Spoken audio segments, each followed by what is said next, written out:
wadduha, aku bersumpah. Setiap huruf waw yang berada di awal kalimat di satu surah itu makna utamanya berarti sumpah. Ya, qasam, sumpah. Seringkali diartikan demi, ya. Wal asri, demi masa. Wal fajri, demi waktu fajar. Wal laili, demi malam. Intinya sumpah. Sebentar, pelan-pelan. Kalau Allah menyampaikan sesuatu kepada kita, yakin tidak? Saya ulang, yakin tidak? Serius? Hah? Kalau yakin, kenapa tidak dilakukan? Ya, itu pertanyaan besar, ya. Baik. Kalau Allah menyampaikan, tidak bersumpah pun harusnya kita yakin. Tapi kalau Allah bersumpah dalam kaidah ilmu tafsir, berarti ada sesuatu yang sangat penting, yang saking pentingnya akan sangat dibutuhkan oleh setiap hamba, sehingga diminta setiap hamba itu fokus menyimak apa yang mau disampaikan. Bahkan saking pentingnya menyimak itu, Allah bersumpah. Jelas? Jadi kalau teman-teman menemukan di Quran ada ayat dibuka dengan sumpah, berarti ada kasih Allah yang tinggi yang akan disampaikan di ayat itu sampai meminta kita fokus untuk menyimaknya. Ya Muhammad sallallahu alaihi wasallam, aku bersumpah demi semua kebahagiaan dan kenikmatan yang engkau pernah raih seperti merasakan kenikmatan cahaya Tuhan. Dan mungkin persoalan hidup yang pelik yang membuat engkau merasakan kesulitan seakan-akan merasa di suasana gelap yang gulita. Ma wadda'aka rabbuka wa ma qala.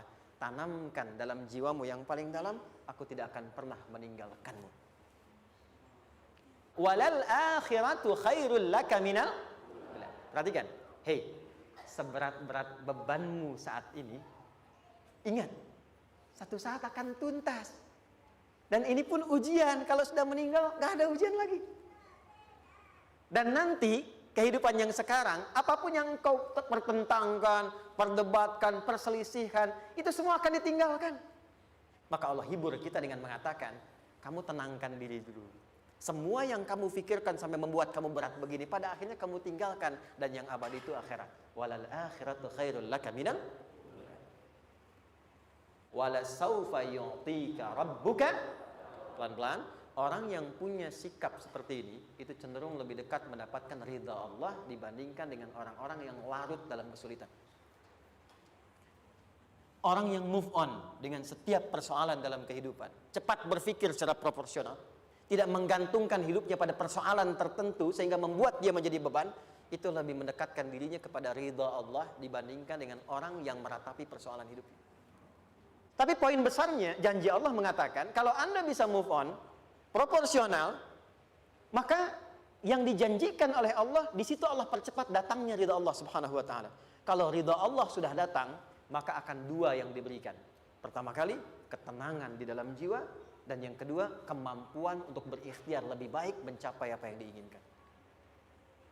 Satu, kalau ridha Allah sudah diberikan pada seorang hamba, yang pertama diberikan ketenangan dalam jiwa. Bukan dunianya dulu. Bukan apa yang Anda ingin harapkan dulu. Pengen sesuatu, ya, pengen materi, pengen kedudukan, pengen lulus anaknya ujian, ya kan? Tiba-tiba terjadi sesuatu, diratapin, alih-alih meratap, alih-alih membuat status, alih-alih menyulitkan diri, kata Allah, terima dulu proporsional. Setelah itu dekatkan diri kepada Allah, turun ridha Allah. Begitu turun, yang pertama diberikan ketenangan kepada hati. Tenang dulu. Kalau sudah tenang, nanti dibimbing menyelesaikan apa yang sedang dihadapi itu. Alam yajidka yatiman fa'awa. Artinya Pak, perhatikan baik-baik. Kalau Anda punya masalah sekarang, jangan sampai melupakan yang dulu-dulu pun pernah tuntas Allah selesaikan. Maka kata Allah, seperti yang dulu pernah aku selesaikan ribuan masalah itu, yang sekarang pun mudah aku tuntaskan. Jadi kalau sedang punya masalah, pikirkan yang dulu juga selesai, masa yang sekarang nggak selesai. Itu prinsipnya. Secara psikologis demikian. Jelas ya? Wa wajadaka dhallan fahada. Muhammad, dulu engkau pernah mengalami melihat masyarakat banyak berbuat yang tidak baik, aku berikan petunjuk. Kuncinya fahada di situ. Orang yang punya motivasi kuat dan keyakinan untuk bisa menyelesaikan persoalannya, maka dia akan lebih cepat mendapatkan petunjuk Allah untuk mendapatkan solusi terbaik. Wa wajadaka 'ailan fa'aghna. Bahkan, maaf, bukan sekedar selesai. Kalau perlu saya bikin kaya, kata Allah. Aghna itu kalau ilmunya luas. Kalau harta, hartanya banyak. Kalau kedudukan, kedudukannya tinggi. Di orang-orang yang selalu menerima apa yang Allah ujikan dan ridha dengan itu, maka Allah akan angkat derajatnya bahkan melebihi ekspektasi dirinya. Fa ammal yatima fala taqhar. Maka jangan pelit berbagi kepada orang lain. Share. Kalau sudah sukses, share. Berbagi, bukan hanya materi, bagi ilmunya, ya, bagi kebahagiaannya. Wa ammas sa'ila fala tanhar. Jangan sampai nunggu orang minta. Kalau itu bisa dilakukan dengan baik, lihat ujungnya. Wa amma bi ni'mati rabbika fahaddits. Maka semua nikmat yang dirasakan akan mudah untuk diimplementasikan dan disyukuri. Jadi semua nikmat itu bukan cuma dirasakan. Jadi membagi semua nikmat itu adalah rasa terbaik untuk menikmatinya.